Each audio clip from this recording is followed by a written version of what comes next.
بکر صدیق ان محمدن قد ماتا 100 سال گزر گیا نفات دے بعد ایک صحابی نے کبھی حیات نہیں آکیا اٹھا بخاری سب سے پہلے نبی کو میت بنا کس نے کہا ہے؟ حضرت سیدنا کہتے ہیں کہ نبی پاک تو میں نے کہا تم تو خمینی کی نسل ہے حیات تو حضرت صدیق اکبر نے سب سے پہلے میرے محبوب کو بوسہ دیتے ہوئے فرمایا طبت حیا و میتا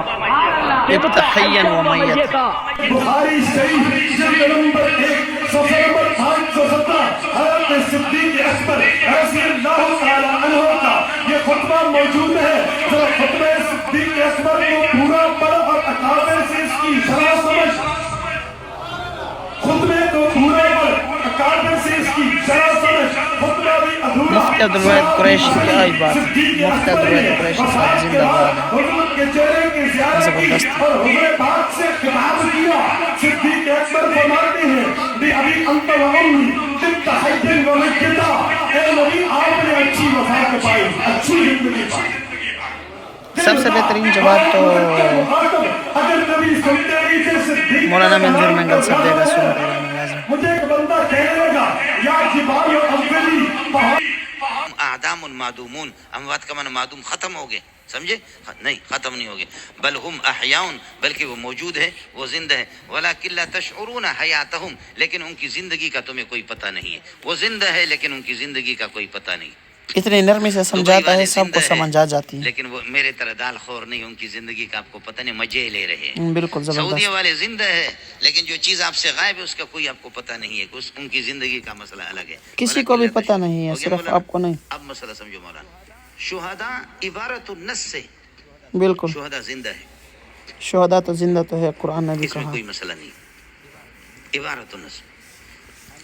انبیاء کرام علیہ السلام دلالت النص سے ان کی حیات ثابت ہے بالکل مسئلہ سمجھے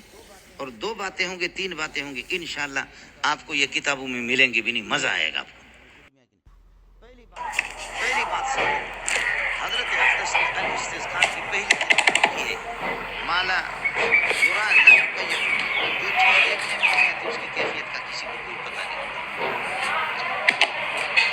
جو چیز نظر میں نہیں آتا اس کی کیفیت جو چیز کیا ہے بالکل جو چیز دیکھنے میں نہ آ جائے اس کی کیفیت کا کوئی پتہ نہیں میرے کان کس قسم کے میرے نظر نہیں آتا یہ کہیں الگ ہے ایسے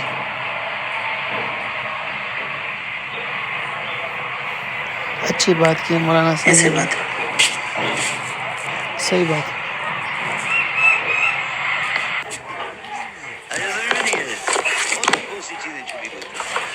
سمجھ آ گئی ہے مولانا سے آگے سمجھے